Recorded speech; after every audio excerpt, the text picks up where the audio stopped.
am so excited to introduce you to my friend, Jessica Olma of Scribe Syndicate. Welcome for joining me today, Jessica. I appreciate you. Thank you, Holly. I'm really excited to be on your show. We're going to have some fun today. I'm trying to remember when we met. Was it through eWomen? Yes, it definitely was. And then we found out that we had some people that we both knew and were in related fields. So, and you turned out to be a great referral in my business. Yay! I love that. Well, we are great power partners. That's for sure. I'm really excited to dive into what Jessica has to share with you today. But before I do that, I have to know, what would be your spirit animal if you had one?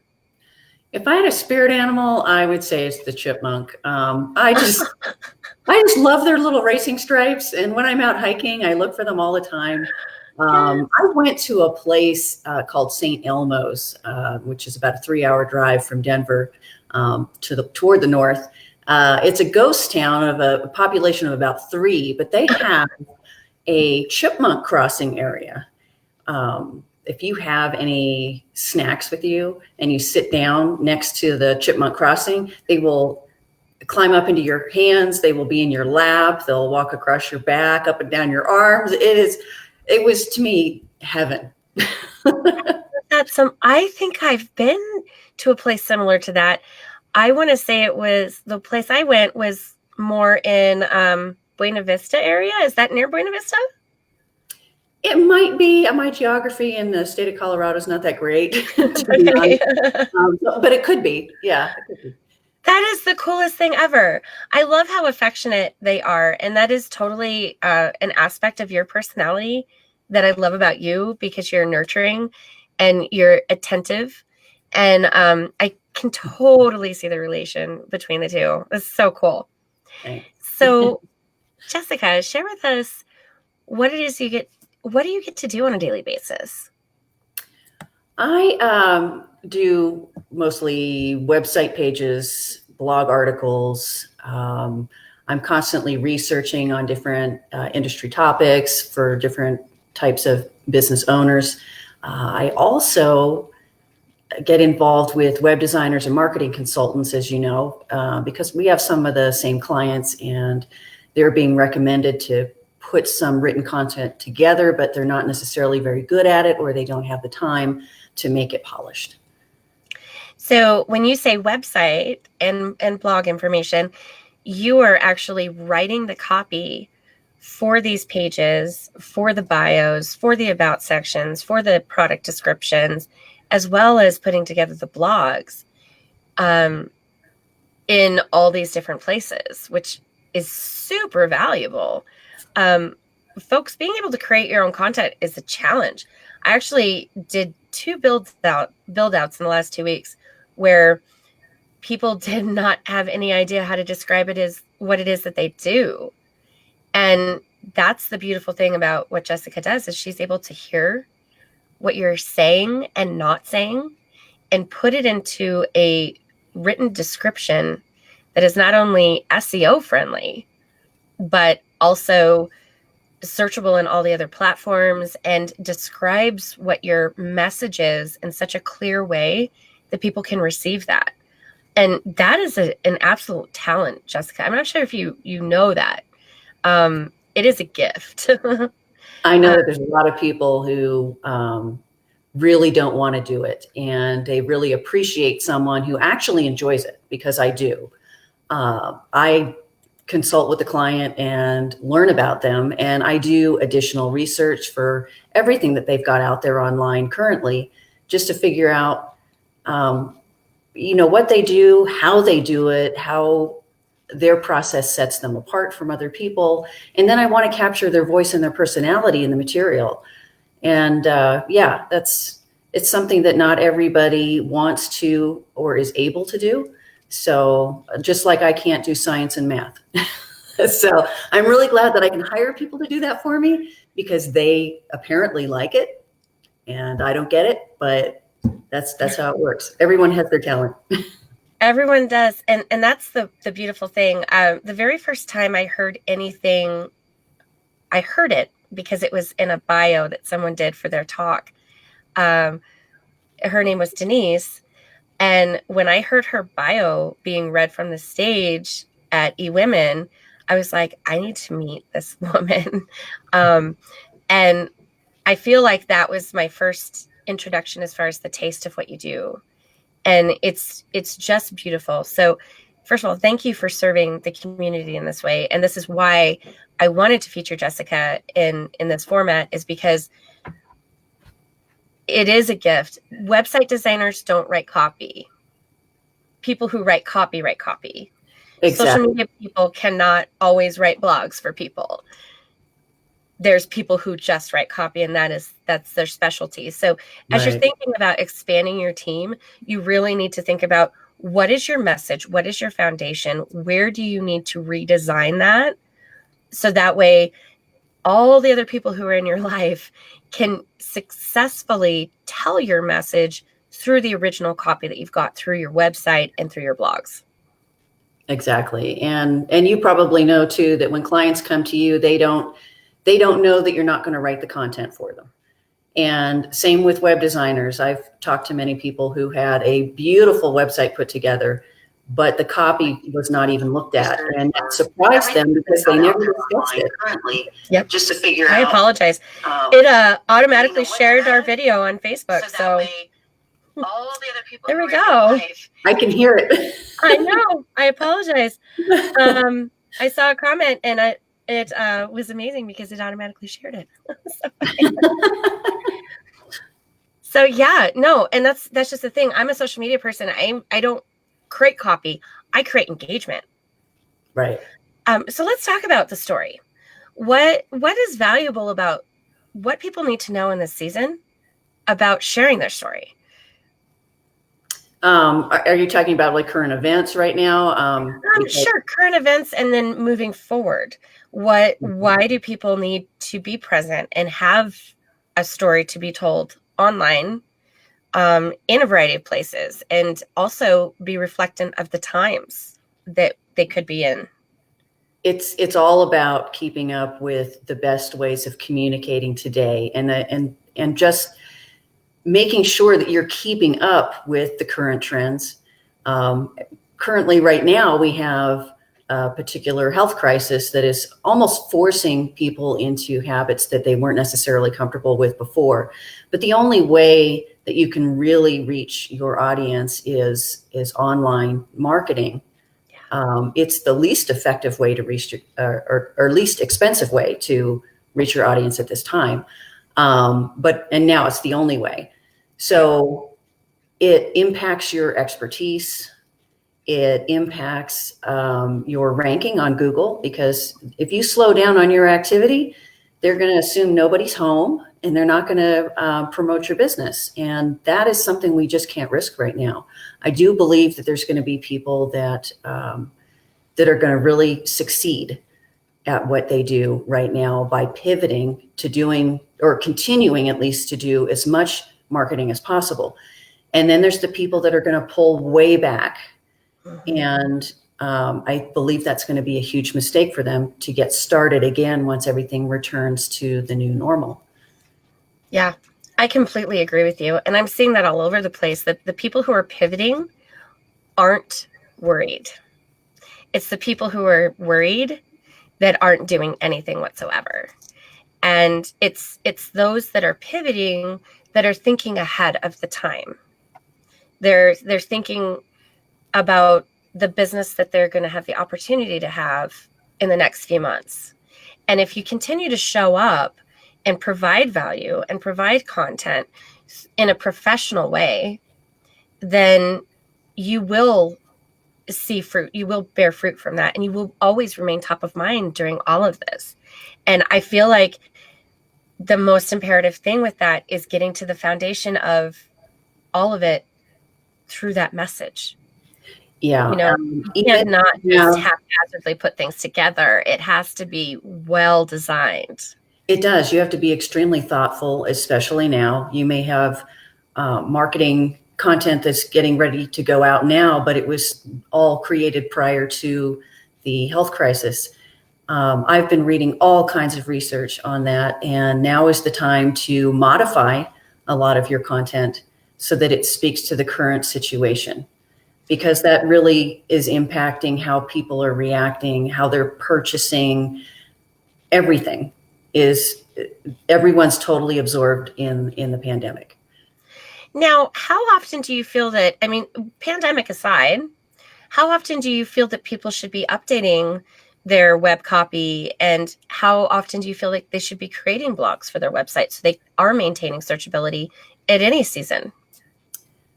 I believe that you should check your website copy a minimum of once a year, probably every 6 months, because things change within your business. You may have started providing a new service. You may have changed a service or removed a service. And you might also explain some of your services in a different way based on reactions you've had from your current clients. So you need to stay on top of that. As far as educating any website visitors, blog articles are great. And I have clients that do one a month. I have clients that do one a week. I think that the more you can do, the better. But I know that cost is often an issue, but I would do at least a blog a month just to have something new on your site that's searchable, that informs your client of the specific details of what you do or what your industry can offer. Yeah, I love that. And again, you're talking about incorporating your story into being present in your time. And what I also love is the fact that you're talking about engaging with your clients and your customers to see how they're responding to messaging, because that does change. And some businesses are set up to where you don't have to have a lot of client engagement for recurring purchases, but in all of it, communication is key. And I feel like that is the huge value add that you provide as well. Not only maintaining visibility in front of your clients and customers and potential customers through the Google search and updating the website and all of that, but also refining that message for the times where you are belly to belly, knee to knee with people. And the ways that you can stay top of mind in that message when you're in those circumstances are going to be really beneficial, because that will help your existing clients as well. I know folks that don't ever call their customers every month. I have to have a session with my customers once a month. I have to get feedback from them, or else I feel like I'm navigating in a sludge of slime that I don't know if I'm doing what they want me to do. So folks, I do encourage you. This is a very imperative step that Jessica mentioned of maintaining your visibility with your clients. If you're not picking up that phone or scheduling something online where you guys are able to communicate with each other on a monthly basis, you need to do that, because their business is ever changing, so is yours. And that messaging needs to tie along and very quickly, very nicely. And I'm seeing right now, especially in these times, that people are trying to come up with, how do I share anything about updates that I have without appearing salesy? And Jessica, I'd love your feedback on that as well. I think you have to redirect any of the written content that you have to being very empathetic. How can you help? Yeah. And when it comes to your services, if your services can help them, you want to tell them how you can be of value to them without being salesy, by saying, we're working with you. We understand the budget's tight. We can do maybe some payment plans. We can do some different packaging that we haven't done before, just, over the next couple months, to make it possible to keep people connected. And I think that's extremely important. You can't lose your relationships over a situation like this. Absolutely. And it will continue too, even after the crisis is over. There will be a different mindset as far as being in touch with people online. People will be more comfortable, more familiar. They've been told they had to do it, and now it's not that big a deal that they thought it was. They may not revert back. This may be the only place they go to get their information anymore. So, we've got to roll with it. We have to roll with it, and you have to have a well-developed message for sure. What is a business struggle that you have overcome? My business struggle is mainly explaining exactly why digital content is so important, and on a regular basis. It tends to be one of those things that people, it's an add-on to their website, not something that they're thinking they have to do on a routine basis. And they don't necessarily want to invest in it. And I have to really try hard to explain how important it is to have regular activity and to continue to nurture relationships through the information that you provide. So, I have to get through that barrier because they've already spent, maybe $3,500 on a website, and they're not looking forward to spending a few hundred more on written content. But if it's not right, if they've put it together themselves, if there's some small grammar errors in it, if it doesn't come across concise, if the wording is awkward, people will move to the next website that they see that's got more of a professional look, and they don't want that to happen. So, I on a daily basis, as I'm doing build outs for people, I'm seeing spelling errors throughout websites, and they just have no idea. Well, it's because you put it together, you didn't do a spell check, you didn't even have it professionally worded. And I like the image that you painted of $3,500 versus a few hundred. You can really scale that to be able to leverage a lot of different services for people, because thinking about website copy, it might just be a cleanup or it might be a complete rewrite. But so what are like the top 3 services that you would provide for people so they know how best to engage with you? The website pages, mainly redoing, revising home, about, and service, because those are the biggies. And then maybe a promotional landing page, because if you're having some special offers, then you need unique copy just for that page. Yeah. Blog articles. And, again, that goes into doing a monthly service. And I provide a stock image. I do all the formatting. I make sure that the HTML code is proper for SEO purposes. Tags are incorporated. Keywords are incorporated. And other than that, I've been doing some brochure copy. I've been doing some ebook edits and things like that. Oh, I love that. And that's the thing right now that people are kind of thinking about and exploring is, what are ways I can capture contact information for folks who are visiting my website, bringing in those leads so I can add them to my list. Ebooks are perfect for that. Different opt-ins are perfect for that. I love that you have that as an offer as well. It's a good thing to put out there, again, for expertise. And an ebook doesn't have to be very long. And you're writing on a topic very well. So I think it's easy to put an outline together for something like that, but you will need to have someone look at it and edit it and, look at the terminology, make sure it's suitable for the audience, and clean things up, restructure some sentences, make sure that grammar and punctuation is on point, and then release that as, you can either charge for it as a little side income stream, or you can use it as a free download to capture email addresses for your newsletter list. So it works in so many ways. I love that so much. So what is something you're doing this year to reach some of your goals? The beginning of this year, I hired a business coach. And it's turned out to be a really great experience, especially considering this first quarter of the year has not been what I anticipated at all. So, I have recently lost some clients, but taken on some new ones because of the current crisis. And having someone there that's keeping me on track and engaged with the goals that I have set for the end of the year, which was to pretty much expand and double my business. So, yay! Without her support right now, it might be tougher for me to stay focused. So that's been a really, really good thing for me to have. I'm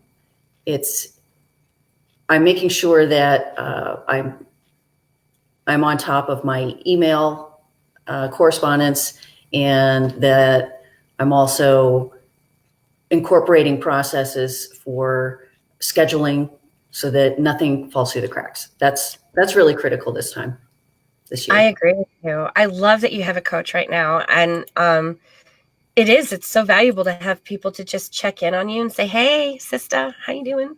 I have that for a variety of things. I have an accountability partner with my girlfriends, and it's a program that I'm a supporter of, Night Out with the Girls. And I have to have an accountability partner call me once a month and say, hey, check on your girls, how they doing? The same thing with business. We cannot be experts in everything, right? We cannot always wear the hat of every single thing that needs to make our business function. We have to bring in people into our lives that have their own specialties and their gifts. Not only does it take them less time to produce what it is that we're needing to have done, I don't do my own bookkeeping for the same reason. I don't do my own social media, and I'm a social media consultant. I have someone else who does it for me. I have someone else who will write my blogs, right? Like, you have to be able to bring in the specialists. And so I'm grateful that you were in my life. I'm grateful that we could share about storytelling today. And you've given some really great perspective and insight. And I appreciate you for that, Jessica. Thank you so much, Holly. I appreciate the opportunity to talk about what I do and to work with you, because you make me look like a rock star with my clients. We have some awesome fun. So if someone was to want to bring you on to write some of their blogs or website copy, what's the next step? The next step would be to email me or call me. Should I give the email address? And let's put it in the comments below, and then I'll share that everywhere. And then we can just have a conversation, just a casual conversation about what it is that they're looking to do, and what will work best for their specific business and industry, and go from there. And if I can find a way to help them out right now, again, I know budgets are tight, and if there's a way that I can help by negotiating some payment terms, or just finding a way that they can at least maintain contact, that just makes me happy. So, well, I love that you have a lot of options, but most importantly, I love that you are present in where they are. You also have a wide variety of experience with writing copy for a variety of industries, from super technical to really in-depth different ideas. Some of the clients that I've heard you working with it just blows my mind the kind of copy you're able to come up with. So it's nice to see that someone is living and breathing in a space of being flexible and really diving deep into the industry that they're a part of. It's very valuable. So thank you again. Thank you for spending time with me, folks. Reach out to Jessica. We're going to put contact information in the comments below. This will be on Facebook. This will be on YouTube. This will be on LinkedIn. So if you have any requests, look up Jessica Scribe Syndicate. She's amazing. I just appreciate her in my life and being a part of my business and being able to serve others. So thanks so much for joining, you guys. I hope you found some valuable information today. Stay current, tell your story, and let's be awesome in business. Cheers to your success. Thank you. Thank you.